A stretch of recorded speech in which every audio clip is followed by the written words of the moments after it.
everybody, this is Christina from Crafty Stamp Co. and today is day 5 of the 12 days of Christmas.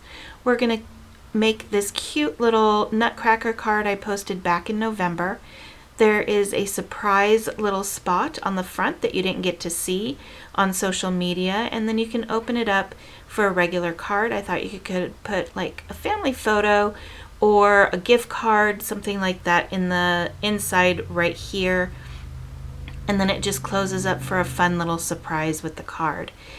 If you want to see me color the nutcrackers, I did do that earlier in November when we released the set, and I'll put that link down below. Okay, let's go ahead and get started. All of the sizes for all the paper are all going to be down below in the description so we can get started with our card. So I'm going to be using the Nutcracker sentiment. This actually came with the nutcrackers. This was a sample of the stamp set that I had, and then I ended up changing it. So I'm going to stamp the sentiment onto the oval, and this is just accent paper that I get off of Amazon, and I'm just going to go ahead and stamp that on the oval and get my sentiment out of the way. So I'm using my Memento ink to go ahead and stamp the sentiment on here. Normally I would use my VersaFine black ink, but I wasn't sure where it was, so I really inked that up. I'm going to push that down and make sure that it comes off and I didn't smudge it or anything like that. I'm going to set this aside, and I'm going to use some mono tape, just some double-sided tape, to put this onto the Berry Blush Bazzill cardstock, and just getting that in the center.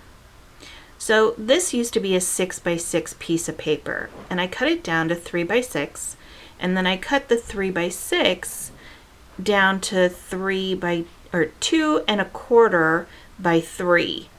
So that way it forms the 2 panels that I need for the front of the card. So I decided I wanted everything to be I wanted to use my Let It Snow stencil, and I wanted it all to sparkle and have some little snowflakes, which I'm hoping you can kind of see on the video. So I'm going to speed this part of the video up as I talk you through what I'm doing. I'm just using some Versamark ink, and it's just the clear ink, and now I'm using the heat and stick from Ranger. That way I can still use the stencil but use glitter at the same time, and heat and stick is really amazing for this process. Now I'm putting on the glitter so that it'll be nice and sticky.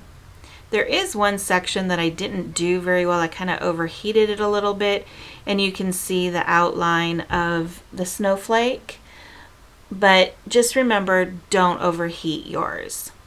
So now I'm going to stick these panels on top of the Berry Blush panels, just so I can get my layering in, and I've got glitter everywhere. And this card does end up getting a little thick, so that's why I'm using a lot of the mono adhesive. So now I'm just doing my score lines, and I'm going to use my scissors just to cut off the corners of those where the flaps go, just to make it a little bit easier. But I need to put my panels on first. That way it's always easier to build and then do. And sometimes I get overly excited and I forget to do that. Just make sure when you're doing this, if you're using a pattern like mine where part of it is it's supposed to be facing up, because like my little coffee cups are facing up, just make sure yours are facing the same way, because there's been times I've gotten completely finished and my pattern paper, one is the right way and the other one is upside down. So don't pull a me, make sure you get it on the right way. So now these are gonna go on to the accent piece of paper, And I'm just gonna, again, I'm just gonna use some mono adhesive. You can use score tape, double-sided tape, whatever you decide you want to use. And it's just putting the flap on and making a little book.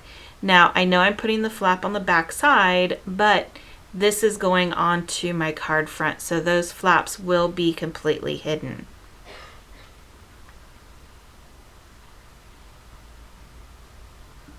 So now I'm going to go ahead and put my sentiment. I'm only going to put the glue on one side.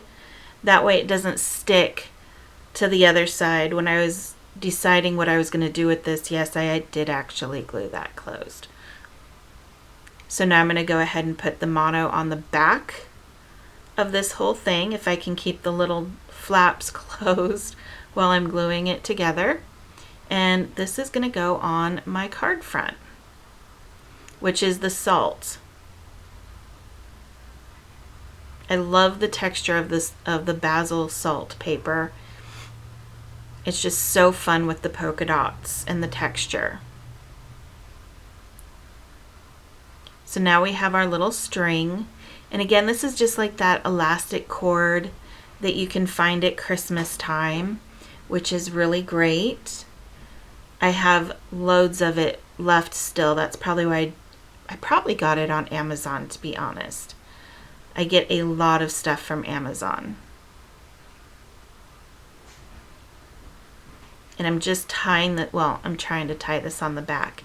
You might want to make yours just a little bit longer than I did, because I'm obviously having some issues, and I didn't speed this up so that you could have a little bit of comic relief.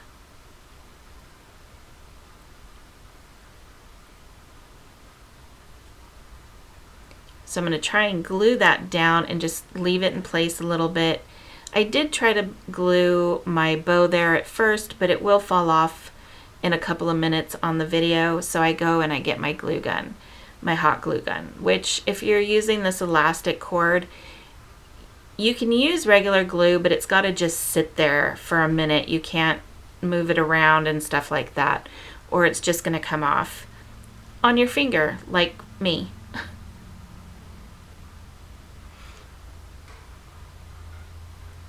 So that first little nutcracker, I went ahead and just used liquid glue to put it down. And the next one, I'm going to go ahead and use more liquid glue, and I'm going to put him on the opposite side, because I don't want the card to get too incredibly big.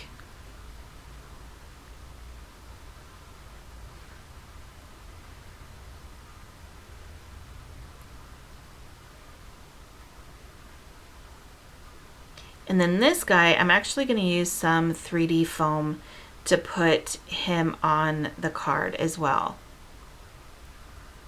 I think I had a lot of fun with this card because usually I'm a very traditional Christmas color kind of card maker. But for some reason, these guys, I really wanted to color them in non-traditional colors. And I really wanted to have just kind of some different kind of fun with them.